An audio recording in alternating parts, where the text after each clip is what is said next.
All right, so a lot to kind of take in, soak in there. Stu, you look at this series, highs, lows, and I feel like everyone that we just heard from kind of said highs and lows. This is the playoffs, right? It's and lots, we talked about this in production today. It's ebbs and flows. One team is going to trend, one team is going to surge.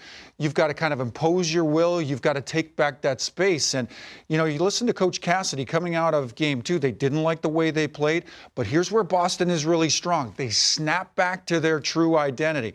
And tonight is a really good example of that.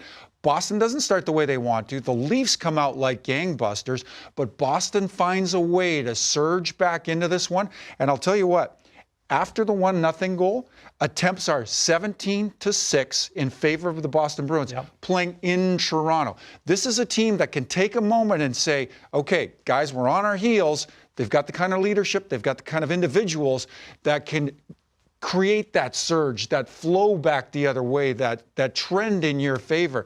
And that's what this series has been about.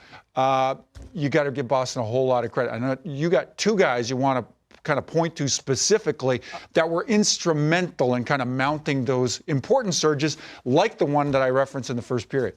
Yeah, I really do. At first, I do want to credit Mike Babcock for that was a very, very accurate account of recap of what happened in the game. He was challenged there by some reporters. But the fact of the matter is he called it exactly the way it was. Toronto had a great start. Boston was able to use the momentum off their PPs, I felt, to generate excellent 5-on-5 play, and that's why they dominated in that last 10 minutes or so of the first period. And then it was truly probably their best game, in my opinion, of the series for Boston. But two guys that continue to stand out for me are Pastrnak and Marchand. You know what these guys bring, but when you look at the numbers, it's really stunning. They've played 18 games in the playoffs from last year to this year. 13 of those games have been against the Toronto Maple Leafs. They've got 26 points. I mean, it's ridiculous how well they've done. They're each averaging 1.44 points per game.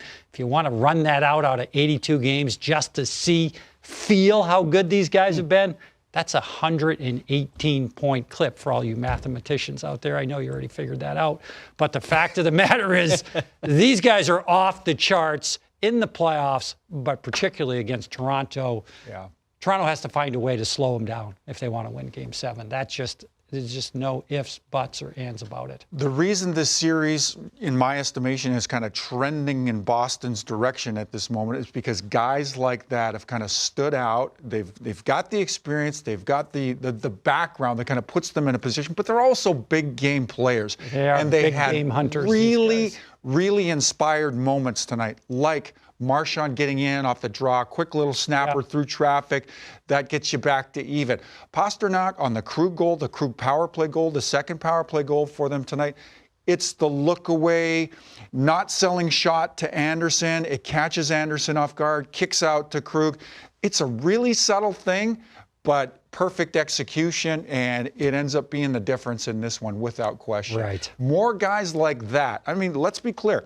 Toronto's got all kinds of really talented people on their side of the roster, on their side of the ledger, but you've got to be able to elevate your game in a moment like this. That's where Boston gets an edge to this point. Real good veteran group. They met the challenge.